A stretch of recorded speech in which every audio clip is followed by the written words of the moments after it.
ayudar cada día a fortalecer nuestra fe y a soportar cada cosa que estemos pasando pasando en nuestra vida cotidiana.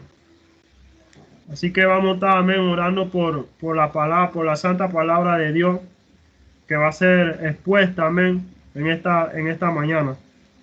Que sea el Señor abriendo nuestro entendimiento, amén, para que podamos entenderla, comprenderla, ponerla por obra y practicarla. Vamos a estar orando, amén, por la santa palabra de Dios. Oh Padre amado Dios, te damos gracias, Señor. Nuevamente, Dios, venimos delante de ti, Padre, presentándote, Señor, tu santa palabra, Dios. Esa palabra que es viva, Señor. Esa palabra, Dios, que, Padre, te ha enviado para transformar nuestra vida, nuestros corazones, Señor. Te pedimos, Dios, que sea usted hablando a nuestra vida, Señor, a través de tu palabra. Señor, te presentamos al expositor, Señor, que usted ha de usar para exponer tu palabra en esta mañana, Dios. Que sea usted guiando el Espíritu Santo de Dios, para que Él trace bien tu palabra, Padre Celestial. Oh Señor, en el nombre de Jesús. Y te pedimos, Señor, que abra nuestro entendimiento, Dios, para que podamos entender, comprender tu palabra, Señor. En el nombre de Jesús te lo pedimos, Dios. Señor, bendice tu palabra en esta mañana, Padre. Que tu palabra haga el efecto por la cual usted la ha enviado en nuestra vida. En el nombre de Jesús te lo pedimos, Señor. Te damos gloria a ti, Padre. En el nombre de Jesús, Señor. Gracias, Señor Dios. En el nombre de Jesús. Amén, amén y amén. Y lo dejo con el hermano César. El título del mensaje es la interpretación de las Escrituras. Amén.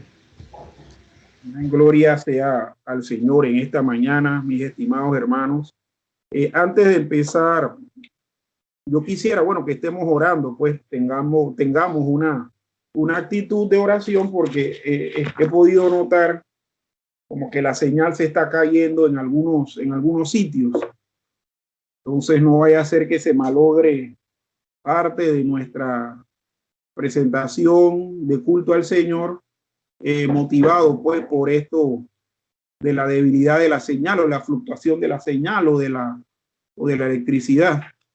Yo estoy imaginando que puede ser también que los hermanos de Madrid, en este caso, no se hayan conectado por eso mismo.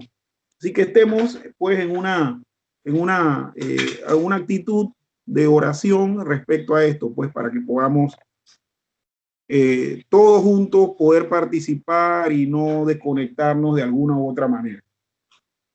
En la mañana de hoy, domingo 8 de noviembre, vamos a estar desarrollando el tema de la interpretación de las Escrituras.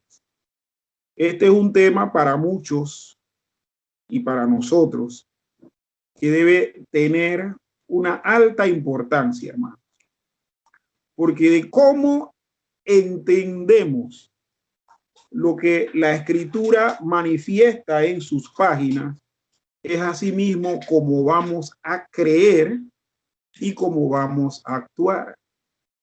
Hermano, yo soy de los que piensa que en el ámbito cristiano muchos de los errores de comportamiento del pueblo de Dios en general como grupo, y me refiero a grupos que tienen comportamientos desordenados y demás, se debe precisamente a una interpretación incorrecta de la misma, y que esa forma de interpretar se va transmitiendo de generación a generación y de persona a persona.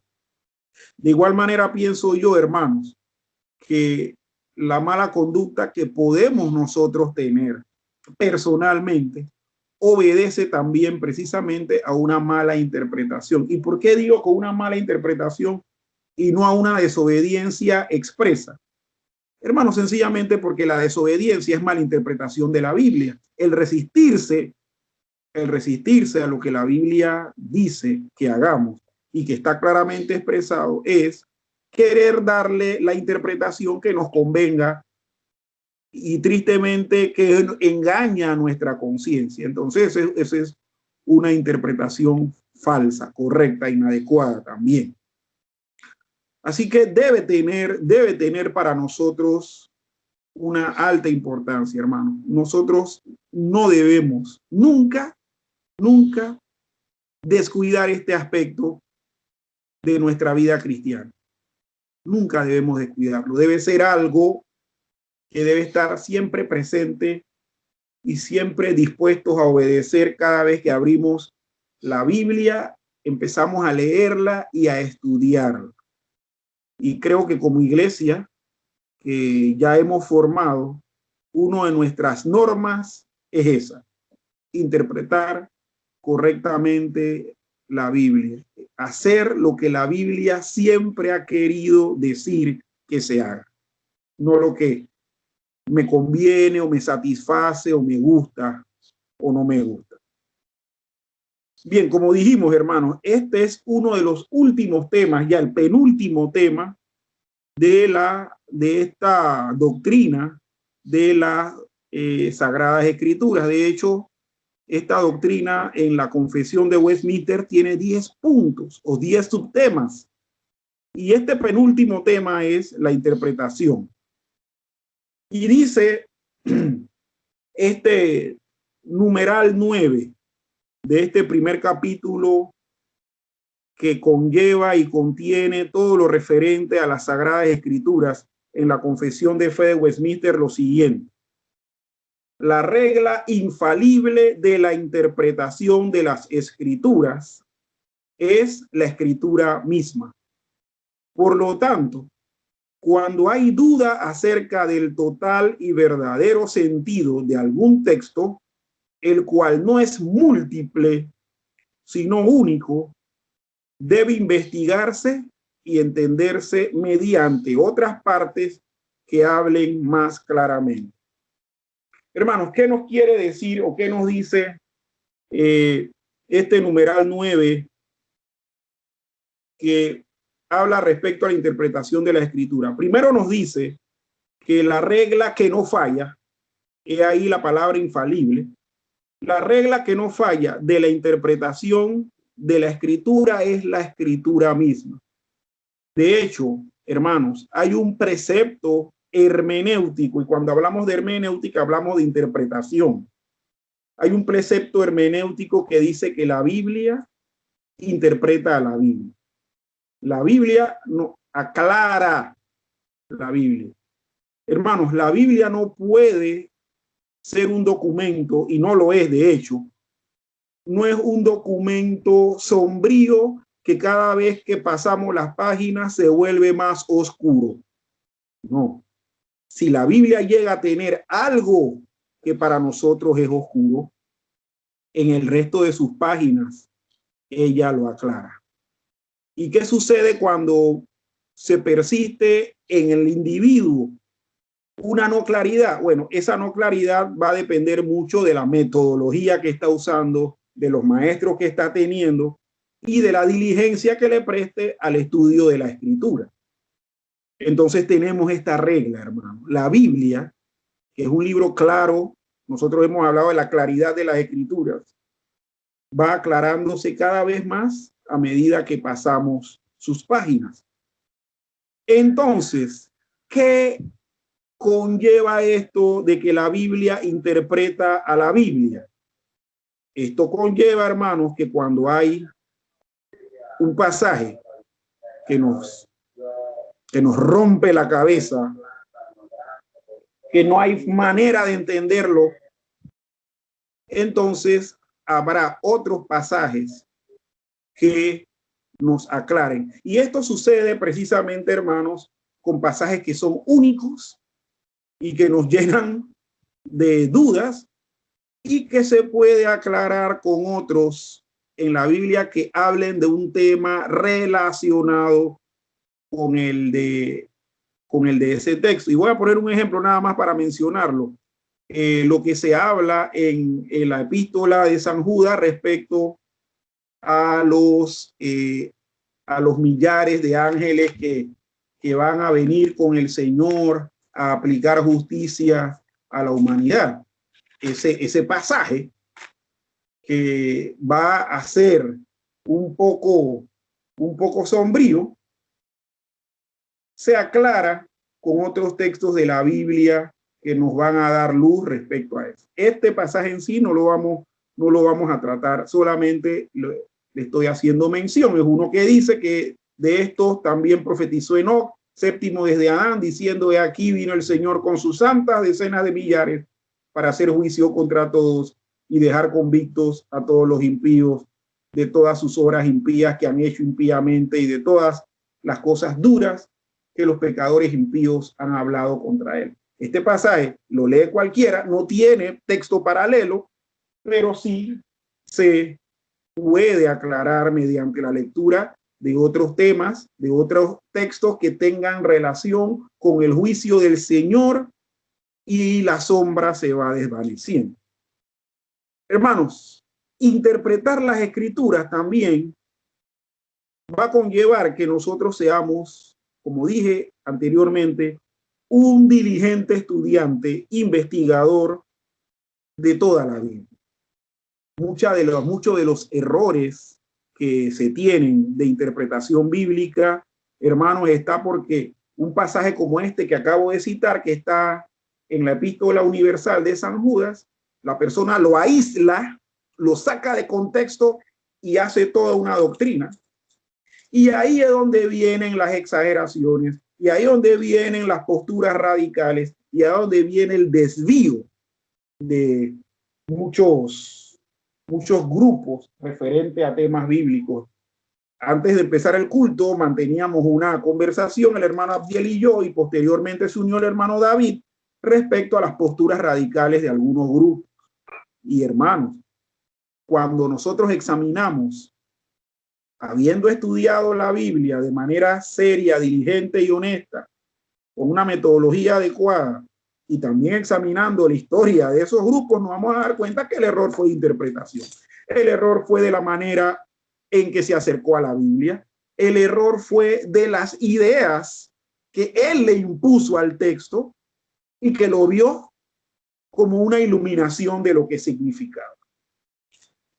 Hermanos, nosotros como grupo reformado que somos, debemos ser los que debemos estar enarbolando, es decir, ondeando la bandera de ser estudiosos y cuidadosos respecto a la Escritura.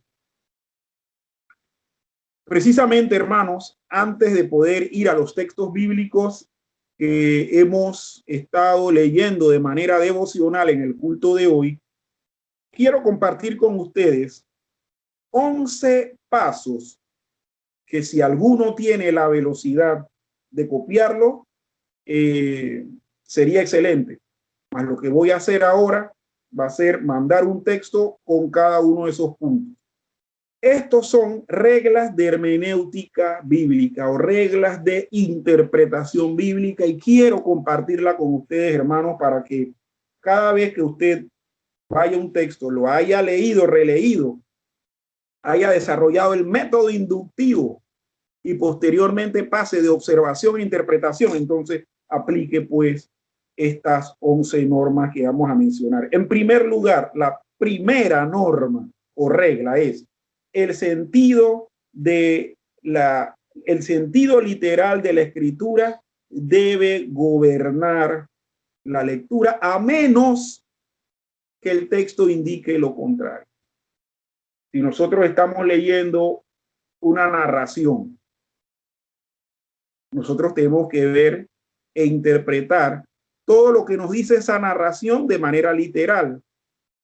Pero si esa narración que está en la Biblia nos lanza un símil, nos lanza una alegoría, nos lanza una metonimia o una figura literaria simbólica, nosotros tenemos entonces que dejarlo literal y empezar a ver cómo se indica el símbolo, la enseñanza que quiere dar. Pero la primera regla es que el sentido literal de la escritura debe gobernar nuestra lectura y estudio.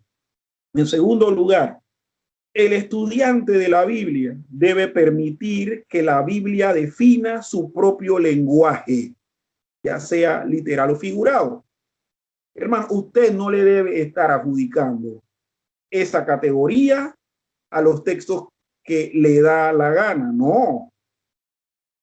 La lectura del Apocalipsis es una lectura donde prácticamente va a gobernar el simbolismo, la metonimia, el símil, la parábola, la alegoría. Por lo tanto, nosotros no podemos definirle a esa narración alegórica y simbólica literalidad. Ahí estaremos cometiendo un grave error de interpretación.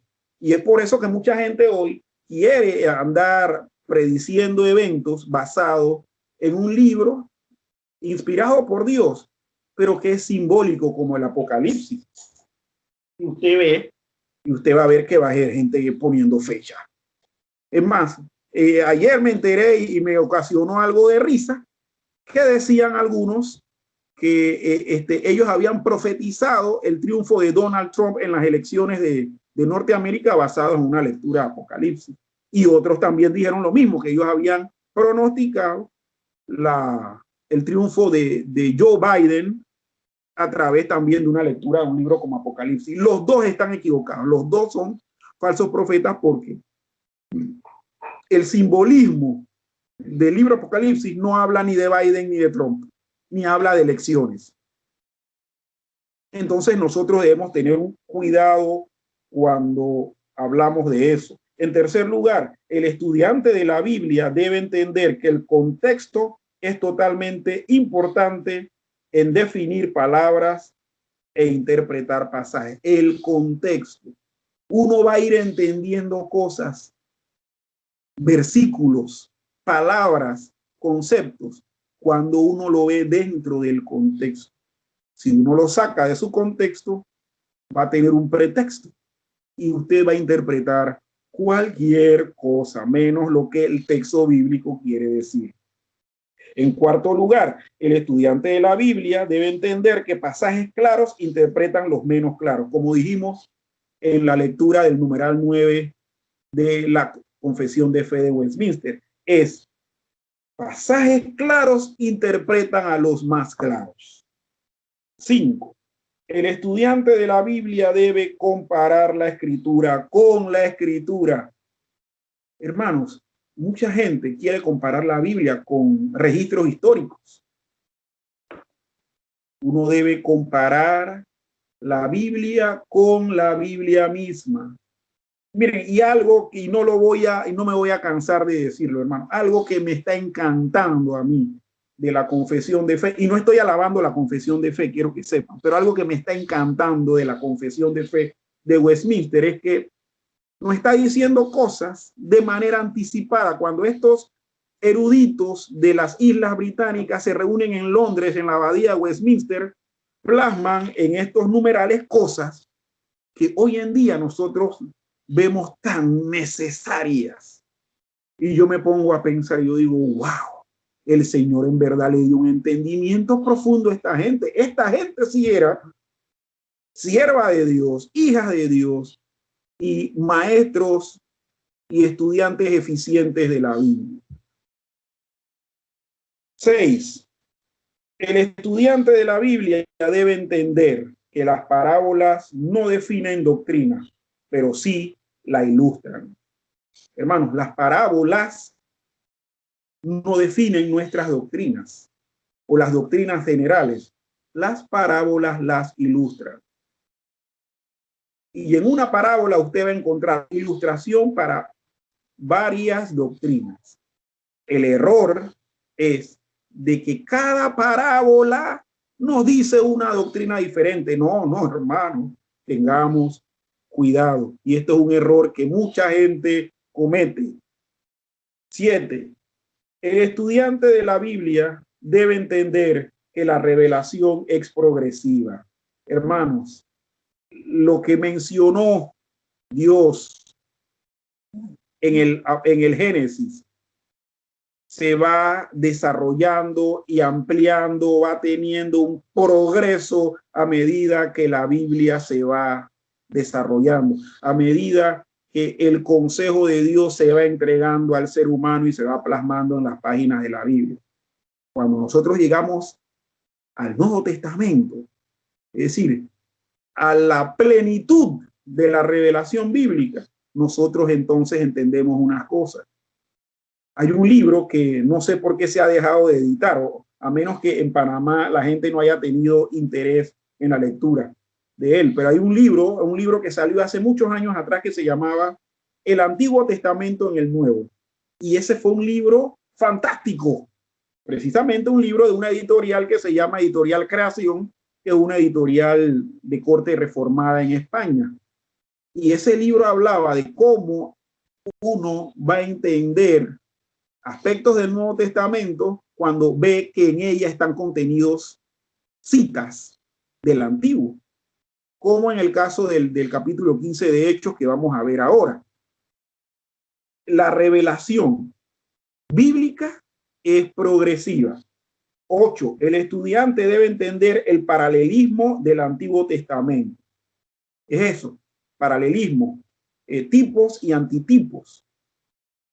El Antiguo y el Nuevo Testamento son bloques de inspiración bíblica paralelos. Y es por eso que la revelación es progresiva. 9. Si dos o más interpretaciones son apoyadas por el pasaje, cada una puede ser cada una puede ser correcta. Y en esto, hermano, yo tengo que abundar un poquito más. Esto es cuando estamos hablando de doctrinas que no son fundamentales. Miren, en la doctrina de la escatología, por ejemplo, lo que más interesa que el cristiano sepa y entienda es que el Señor va a regresar y va a establecer su reino de manera eterna por la eternidad. Que unos encuentren en su interpretación que el Señor va a venir a mitad de la tribulación, o que va a venir antes de la tribulación, o que va a venir después de la tribulación, o que simplemente no va a venir porque no va a haber tribulación. Eso es un asunto que, si en ese seguir las normas bíblicas, por no ser una doctrina importante, la llegada, entonces esto está apoyando su enseñanza y se puede manejar como parte de la ortodoxia. Y esto es importante que lo hagamos porque doctrinas como la salvación es una doctrina tan vital que uno no debe, por ejemplo, pensar que el texto de la Biblia te va a hablar que en unos textos que la Biblia te va a hablar que la salvación se pierde y que en otros textos te va a hablar que la salvación no se pierde. La salvación es un aspecto medular de la relación o del cumplimiento del plan de Dios en el hombre que no puede tener tantas aristas diferentes de interpretación, tiene que ser una. Y la hermenéutica nos dice eso. 10. Lo que la Biblia no dice es tan importante como lo que dice. Y nosotros, bueno, ya hemos hablado de esto, el principio regulador y el principio normativo. Lo importante es que si la Biblia no dice algo, ¿yo por qué tengo que estar pensando en eso que no dice? O sea, es importante que yo no lo sepa. Es importante que la humanidad no considere eso, por eso Dios lo ha ocultado. No debemos estar especulando en cosas que Dios no ha mostrado, pero las cosas que dice también son importantes. Ahí sí tengo que poner todas mis neuronas y toda mi alma en atención a esa línea. Y en último lugar, 11, la precaución y el estudio cuidadoso solucionan la mayoría de los aparentes problemas. Esto es una tremenda conclusión que nos dan estas 11 reglas de hermenéutica bíblica. La precaución y el estudio cuidadoso solucionan la mayoría de los aparentes problemas. Hermanos, yo una vez oí un testimonio de una persona que maneja el método inductivo de estudio bíblico, que decía que él se mantuvo estudiando el Evangelio según San Mateo por 6 meses. Y que en esos 6 meses recibió la visita de una persona como en 2 ocasiones en su casa, y que la persona le preguntó, oye, ¿por cuál evangelio vas? Y él le dijo, no, todavía en Mateo. Y la persona le dijo, ¿y por qué te demoras tanto? En 6 meses ya yo me hubiese estudiado hasta Efesios. No, hermano, el estudio precavido y cuidadoso de la Biblia nos debe llevar a ser no apresurados, sino saber que en un tiempo prudente Dios va a ir iluminando mi necio corazón y le va a dar dando sentido a mi entendimiento de las cosas de su palabra. La interpretación de las escrituras, hermanos, por lo tanto, no es un asunto de que hoy yo me siento a las 11:05 y luego a las 12 ya yo tengo la interpretación. Hermanos, va a ser un asunto que nos va a costar tiempo, al que nosotros tenemos que dedicarle tiempo y al que tenemos que dedicarle también interés. Ahora bien, hermanos, entrando a los textos de la Biblia que vamos a considerar esta mañana. Para interpretar correctamente la Biblia o de manera sana estas escrituras, debemos observar los siguientes tópicos, que son 2. Número 1. El primer tópico que es importante considerar, hermanos, para interpretar correctamente o de manera sana las escrituras, es que la Biblia no es de interpretación privada o que está basada en la voluntad que usted quiere que se cumpla.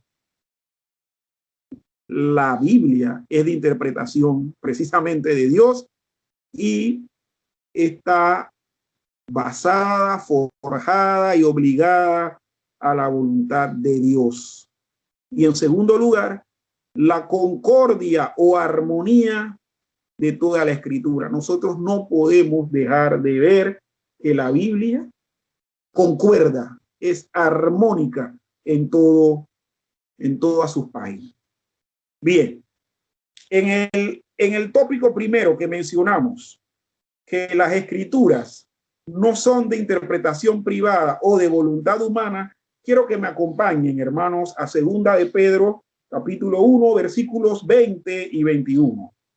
Segunda de Pedro, capítulo 1, versículos 20 y 21, que leo y que dice lo siguiente, entendiendo primero esto, que ninguna profecía de la Escritura es de interpretación privada, porque la profecía fue traída, porque nunca la profecía fue traída por voluntad humana, sino que los santos hombres de Dios hablaron siendo inspirados por el Espíritu Santo. Este texto nosotros lo hemos como que machacado bastante en toda esta serie de las Escrituras, porque este texto contiene muchas aristas. Y en el aspecto de la interpretación, es importante que entendamos o que veamos que cuando el versículo 20 dice, entendiendo primero esto, interpretando primero esto, que ninguna profecía de la Escritura es de interpretación privada. ¿A qué se está refiriendo? ¿Por qué dice esto el apóstol Pedro? El apóstol Pedro, acordémonos que está en los versículos anteriores, desde el 16, diciendo que ninguna de las enseñanzas que ellos han dado a conocer y nada de lo que enseñaron respecto a la venida del Señor fue por fábulas. Y hay que entender que en el mundo antiguo una fábula era un cuento lleno de fantasía. Para los que les gusta las mangas o los animes, ustedes se van a dar cuenta que estos son cómicas de origen japonés, pero que muestran unos seres con unas capacidades casi que de Dios.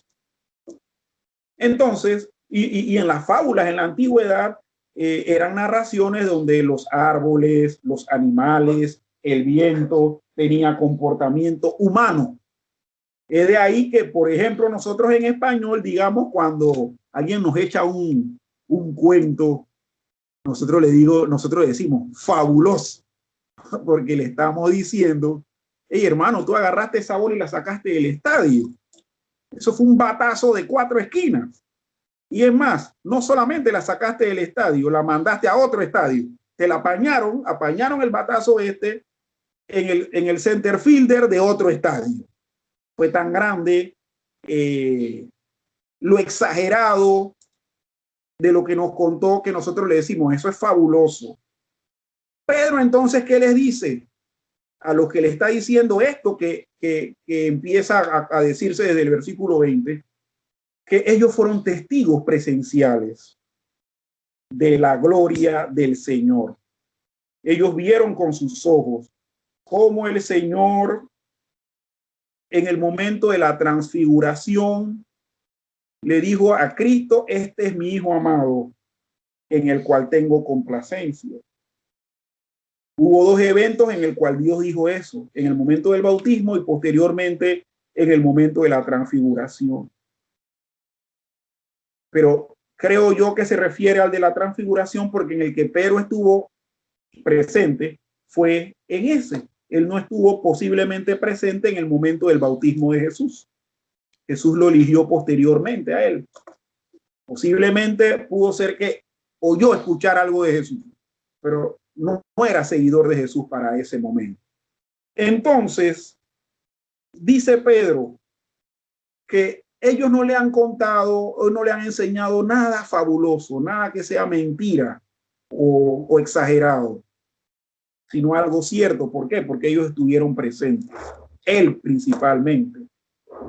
Y le dice entonces que tienen una palabra profética más segura que el hecho de que él estuviese presente en el momento de la transfiguración de Jesús, que es la santa palabra de Dios. Y él dice que hace muy bien en estar atentos, ¿verdad? Que eso es como una lámpara, como una antorcha que alumbra en la oscuridad y que se apaga.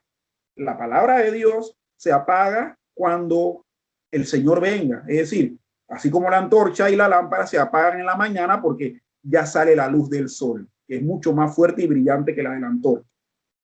Pero Pedro dice, entendiendo esto, que nada de lo que les he contado respecto a la transfiguración del Señor y de que tenemos una palabra profética más segura es de interpretación privada.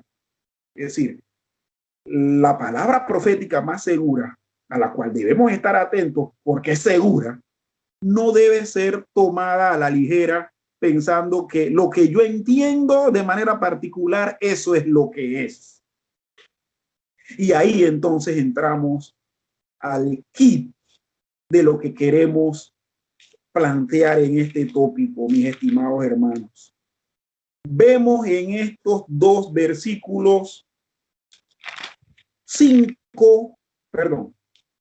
4 palabras que quisiera en esta mañana ampliar y explicarla de manera correcta para que nosotros sepamos, hermanos, que la interpretación bíblica y más lo que es relacionado a la interpretación personal es algo que no es relajo. En primer lugar tenemos la palabra profecía. Dice el versículo 20, entendiendo primero esto, que ninguna profecía de la escritura, ¿verdad? Entonces la palabra profecía en el texto griego del Nuevo Testamento es la palabra profeteia. Profeteia. O sea, nuestra palabra en castellano es prácticamente la palabra griega. ¿Y qué significa? Significa la proclamación de la mente y consejo de Dios.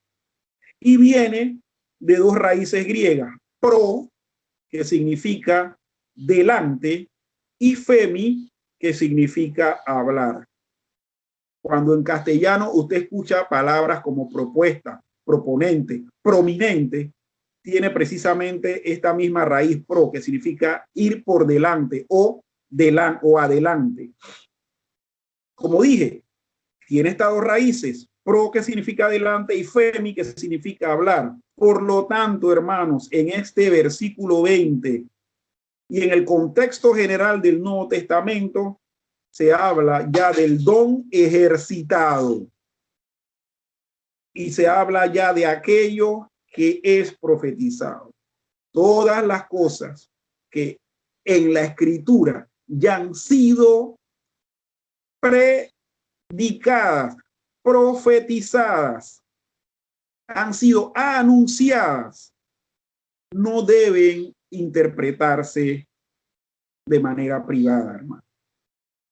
Las profecías que hay en las Escrituras son mensajes de Dios a los que Dios les dio un sentido con un entendimiento que quiere que se siga teniendo por siempre. También tenemos en este versículo 20 la palabra escritura, ¿verdad? La palabra escritura. La palabra escritura es la palabra grafé, que está relacionada con otra palabra griega que es grafo. Mire, y en castellano nosotros, sin darnos cuenta, hablamos tanto griego que cuando un griego viene a los países hispanohablantes, se admira de ver cómo nosotros hemos conservado su idioma. En castellano nosotros tenemos palabras como grafía, gráfico, y palabras compuestas como telegráfico, mecanográfico, mecanografía, etcétera.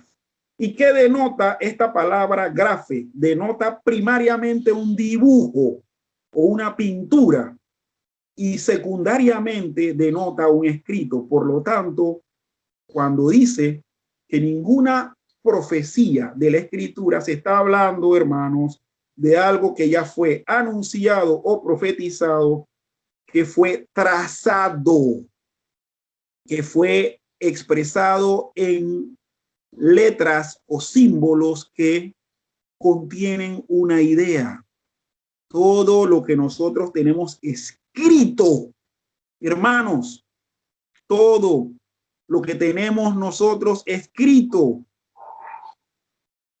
en primer lugar en hebreo, posteriormente en griego, y cuando se tradujo a nuestro idioma en letras del alfabeto latino para el castellano, esas palabras, esos dibujos, esos modelos o diseños contienen el mensaje, el anuncio de Dios.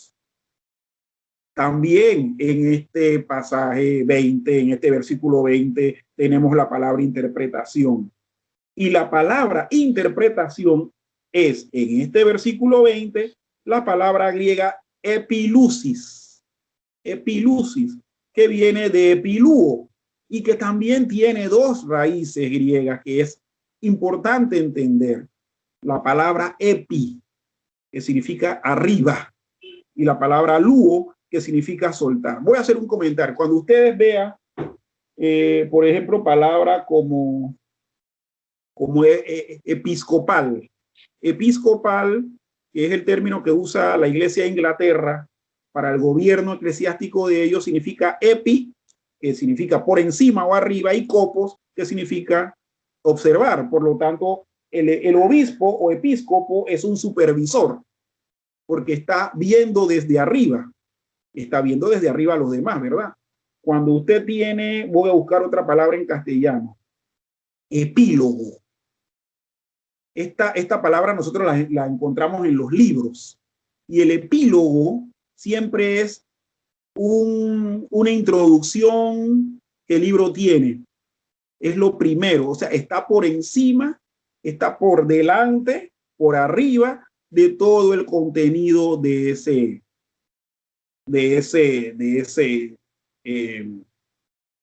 libro, ¿verdad? Y posteriormente viene lo demás. Pero entonces la palabra epilupsis, que dije que epi significa arriba y luo soltar, viene de liberar, resolver y explicar. Lo que nos quiere decir que el anuncio del mensaje escrito en la Biblia no es de explicación personal. No es de explicación personal. Esto es que los escritores de la escritura no impusieron su propia construcción mental sobre las palabras. No le impusieron, simplemente permitieron, escribiendo, que la construcción del entendimiento fuese la de Dios. Y en el versículo 21, porque en el versículo 21 leemos porque nunca la profecía fue traída por voluntad humana. Entonces tenemos la palabra voluntad.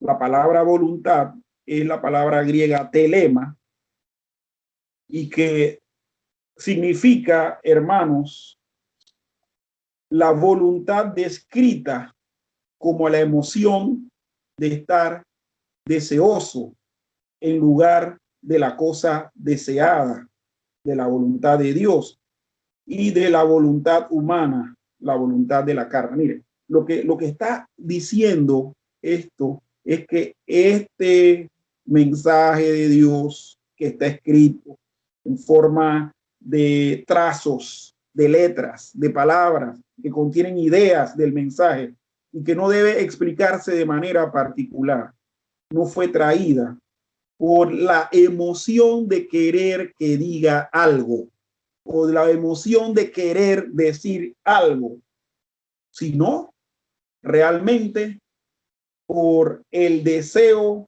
de Dios de plasmar su mensaje.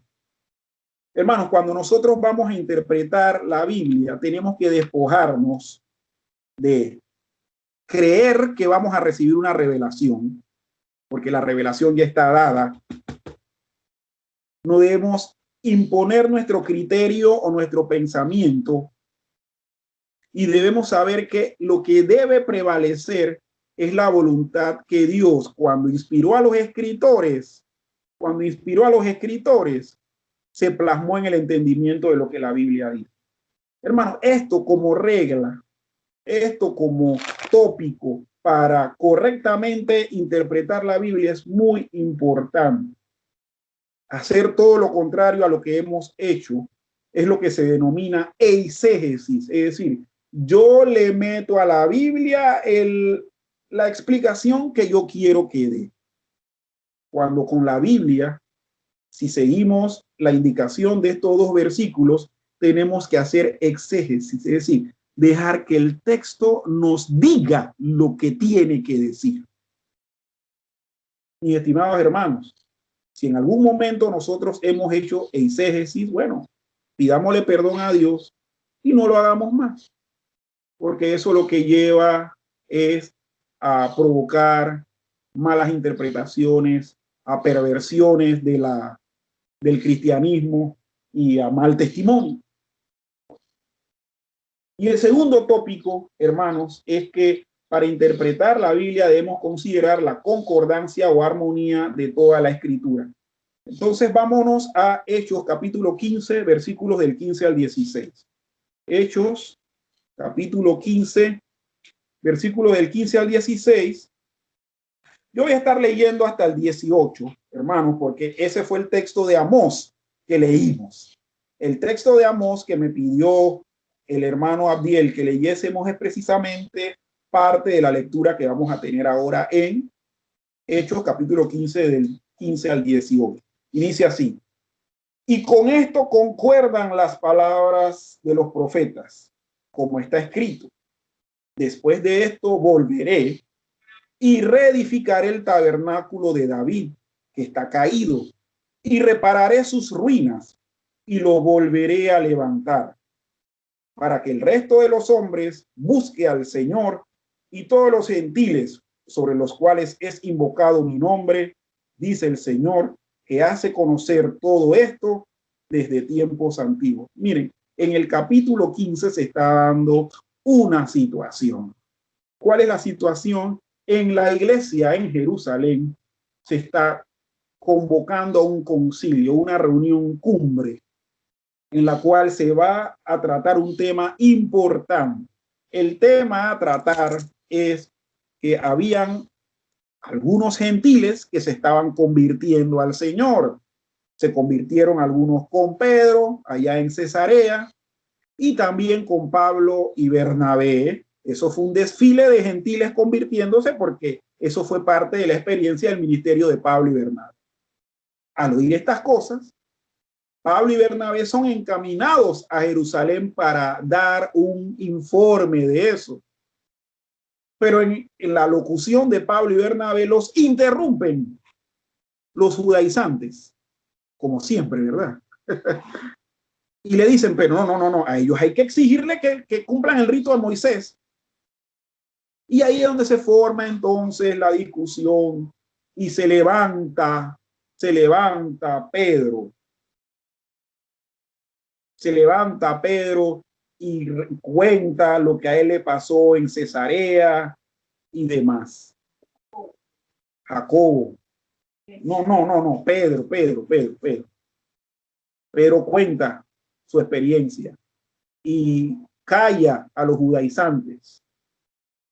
Y entonces es cuando Jacobo, el hermano de Jesús, el medio hermano de Jesús, hijo de María y José, y que se cree que es el segundo, el que nació posteriormente a Jesús, dice que, dice el versículo 13, y cuando ellos callaron, Jacobo respondió diciendo, varones hermanos, oídme. Simón ha contado cómo Dios visitó por primera vez a los gentiles para tomar de ellos pueblo para su nombre. O sea, él reafirma lo que acaba de contar Simón Pedro. Y entonces dice en el versículo 15, y con esto concuerdan las palabras de los profetas, como está escrito. Jacobo, el medio hermano de Jesús, líder principal de la iglesia de Jerusalén en ese momento, está diciendo que lo que Pedro contó y lo que Pablo y Bernabé están contando, eso concuerda con las palabras de los profetas. ¿Y a cuál profeta se está refiriendo? Se está refiriendo precisamente a Amós, cuando en el capítulo 9, versículos 11 y 12, que voy a leer nuevamente, hermanos. Amós, capítulo 9, versículos 11 y 12, dice, en aquel día yo levantaré el tabernáculo caído de David y cerraré sus portillos y levantaré sus ruinas y lo edificaré como en el tiempo pasado, para que aquellos sobre los cuales es invocado mi nombre posean el resto de Edom y a todas las naciones. Y miren, ahí hace una mención a todas las naciones, entiéndase a los gentiles. Dice Jehová que hace esto. Ese es el mismo texto que Jacobo dice que concuerda con lo que acaban de decir. Y cuando leemos en este versículo, este verbo, concuerdan, esta es una palabra griega, hermanos, que ustedes van a ver y me van a decir, sin yo preguntarle, qué palabra castellana es. La palabra griega es sinfoneo, literalmente sonar juntamente. Les pregunto, ¿qué palabra castellana es sinfoneo? A ver si alguien me la puede decir. Sinfonía. Sinfonía, correctamente, hermano, gracias. Y esta palabra que se traduce como concordar viene de sum, que significa juntamente, y fone, que ahí es donde tenemos también palabras en castellano como audífono, teléfono, megáfono. Fone significa sonido, sonar juntamente, y esto es estar de acuerdo primariamente respecto a los instrumentos musicales. Cuando todos los instrumentos suenan a la par, sin uno ir adelante y otro detrás, eso se llama sinfonía musical. Por eso hay orquestas sinfónicas, ¿verdad? Usted, de raro, a menos que el ejecutor de ese instrumento musical esté borracho, usted va a ver que un instrumento suena dispar al resto de la orquesta. Y cuando pasa eso, el director de orquesta les da esta mirada y si lo pueden matar, lo mata. Ajá. Entonces, estamos viendo que concordar es sinfonía y se compara a la sinfonía de los instrumentos musicales. Nosotros tenemos términos en castellano como sinfónico, sinfonía, etcétera.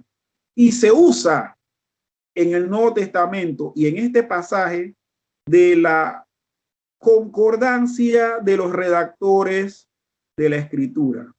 Los que escribieron Amós, el que escribió Amós, que obviamente creo que fue Amós.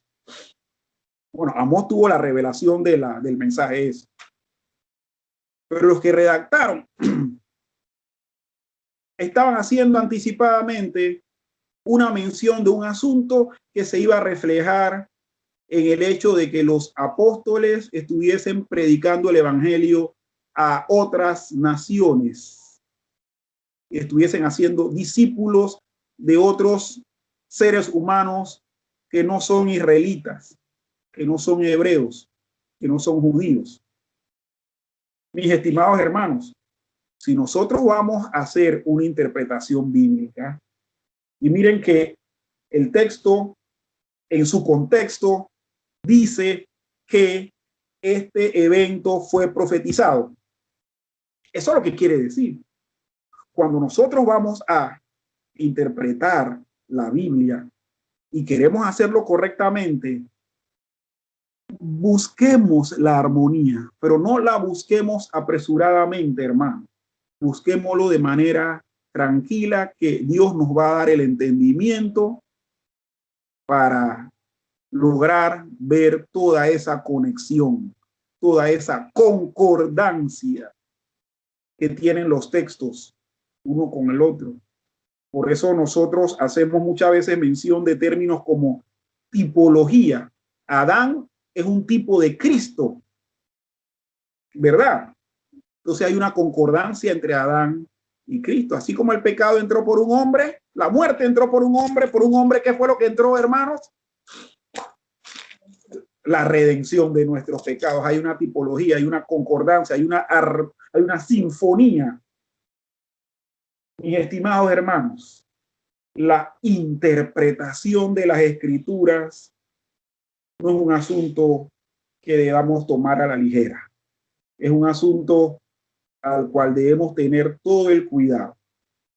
Y yo les quiero decir, hermanos, entre nosotros, los miembros de Iglesia Centro Reformado Nacional, podemos llegar a desarrollar un curso de hermenéutica bíblica y de estudio bíblico inductivo para asegurar que nosotros, cada vez que estudiemos las escrituras, lo hagamos de acuerdo a las reglas hermenéuticas y lo hagamos siguiendo lo sano que siempre ha sido esta línea teológica que nosotros estamos siguiendo, que es la teología reformada.